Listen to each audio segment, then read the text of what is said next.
اللہ تک پہنچنے کا ایک ہی راستہ ہے بھائی، عمل۔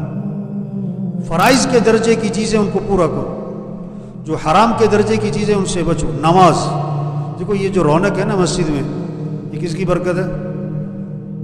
کس کی برکت ہے؟ یہ رمضان جاتا ہے تو مسجد کی رونق بھی، بولو بھائی،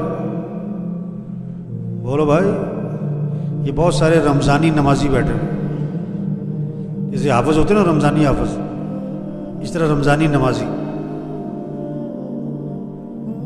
اللہ تک پہنچنے کا راستہ اعمال ہیں، اور اس میں سب سے اہم چیز کیا ہے؟ نماز ہے۔ اور نماز کب تک ہے؟ کب تک ہے بھائی؟ دیکھو پہلا چاند نظر آتا ہے مسجد بھر جاتی ہے، دوسرا چاند نظر آتا ہے مسجد، ایک چاند پر مسجد میں آئے، دوسرے چاند سے مسجد سے، دیکھو یہ سب پکی نیت کرو، 5 نمازیں پڑھنی انشاءاللہ۔ کتنی؟ کب تک؟ موت تک۔ نماز سے ہمارے مسئلے حل ہوں گے۔ نماز پڑھو، اللہ نے مال دیا ہے، زکوٰۃ دو، مال دیا ہے، حج کرو۔ ہمیں اللہ کو ساتھ لینا ہے، اور اللہ کو ساتھ لینے کا راستہ یہ اعمال ہے، قرآن کی تلاوت ہے۔ روزانہ اہتمام سے قرآن پڑھیں، آدھا سپارہ، چلو پاؤ سپارہ، گھر کا ہر فرد اللہ توفیق دے پورا سپارہ پڑھے، مہینے میں قرآن ختم ہو۔ دیکھو اگر آپ روزانہ 1 سپارہ پڑھو، روزانہ 1 سپارہ، تو مہینے میں قرآن ختم۔ سال میں کتنے؟ سال میں کتنے بھائی؟ 12، تو آپ کو 100 نمبر۔ اگر آپ روزانہ آدھا سپارہ پڑھو، 2 مہینے میں قرآن ختم، سال میں 6، آپ کو 50 نمبر۔ آپ روزانہ پاؤ سپارہ پڑھو، 4 مہینے میں ختم، سال میں 3، آپ کو 25 نمبر۔ پورے سال میں 1 قرآن ختم کیا، آپ کو 10 نمبر، اور پورے سال میں 1 قرآن بھی ختم نہیں ہوا تو 0۔ اب ہر ایک دیکھے کہ وہ کہاں کھڑا ہے، 100 نمبر پہ کھڑا ہے، 50 پہ کھڑا ہے، 25 پہ کھڑا ہے، 10 پہ کھڑا ہے کہ 0 پہ کھڑا ہے۔ کسی کو بتانے کی ضرورت نہیں ہے، اپنے آپ سے پوچھ لو۔ تو سب نیت کرو بھائی روزانہ قرآن پڑھنا ہے انشاءاللہ، ہمیں اللہ کو ساتھ لینا ہے۔ اللہ کو ساتھ لینے کا راستہ یہ اعمال ہے، نماز ہے، قرآن ہے، ذکر ہے، تسبیح کا اہتمام کریں۔ دیکھو سچی بات ہے، جو ذکر نہیں کرے گا نہ دل میلا ہو جائے گا، اور جب دل میلا ہو جائے گا تو نیکی کا شوق، نیکی کا شوق۔ مسجد کو روز صاف کرنا پڑتا ہے، گھر کو روز صاف کرنا پڑتا ہے، دفتر کو روز صاف کرنا پڑتا ہے، اینک کو بار بار صاف کرنا پڑتا ہے، گاڑی کا شیشہ بار بار صاف کرنا پڑتا ہے۔ اس دل کو بھی کیا کرنا پڑتا ہے؟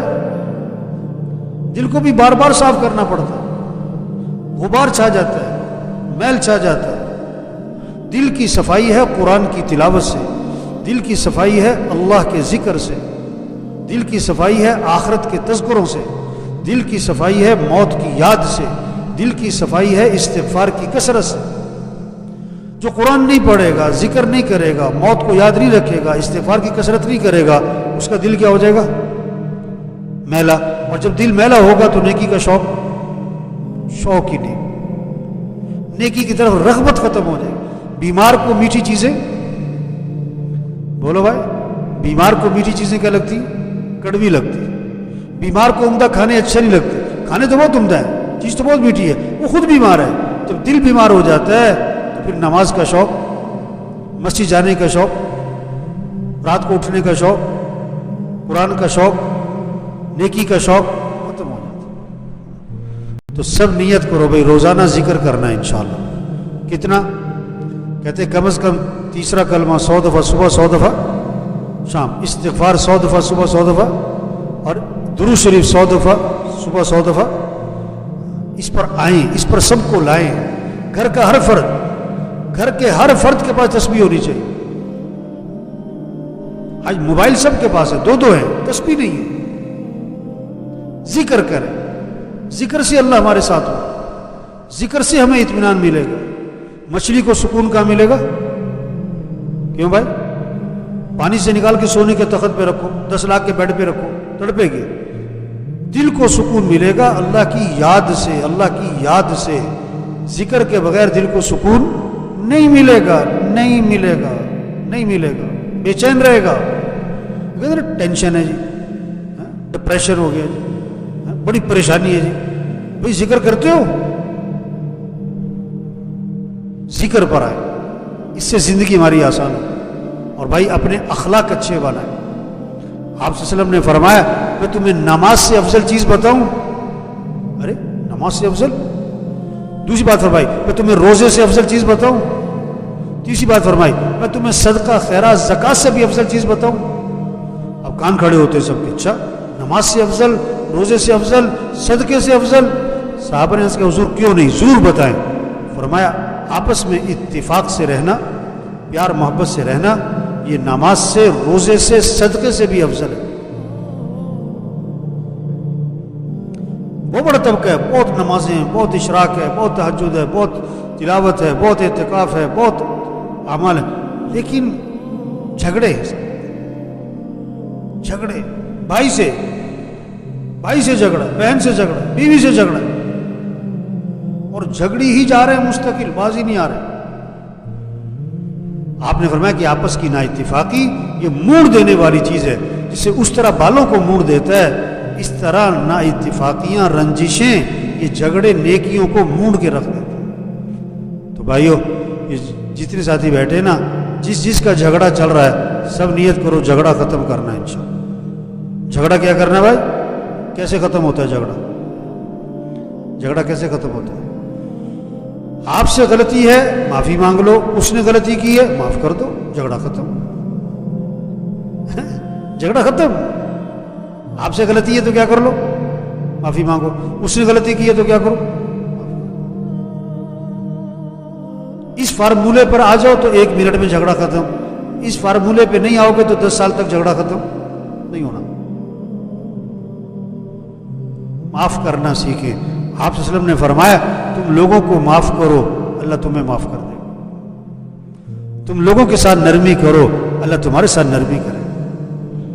تم لوگوں کے ساتھ درگزر کرو، اللہ تمہارے ساتھ درگزر کرے. اس لیے بھائیو سب سے گزارش، جھگڑے ختم کریں. کتنوں کی بہویں ناراض ہو کے گئی، کتنوں کی بیویاں سال سے گئی بھی، آپس میں بول چال نہیں ہے. ایک گھر میں رہتے ہیں،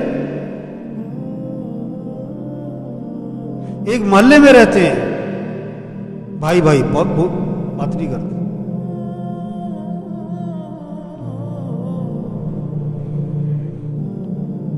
شب قدر کا وظیفہ کیا ہے؟ 4 قسم کے لوگوں کی مغفرت نہیں ہونی شب قدر میں. شب قدر میں 4 قسم کے لوگوں کی مغفرت نہیں ہونی. شراب پینے والا کوئی مغفرت نہیں، ماں باپ کا نافرمان کوئی مغفرت نہیں، رشتے توڑنے والا، قطع رحمی کرنے والا کوئی مغفرت نہیں، دل میں کینہ رکھنے والا، کھوٹ رکھنے والا، کسی کا نقصان چاہنے والا، اس کی کوئی مغفرت نہیں. اخلاق اچھے بن. تو سب نیت کرو بھائی جھگڑے ختم کرنے انشاءاللہ. جو کچھ سنا گیا اللہ اس پر عمل کرنے والا اور آگے لوگوں تک پہنچانے والا بنا.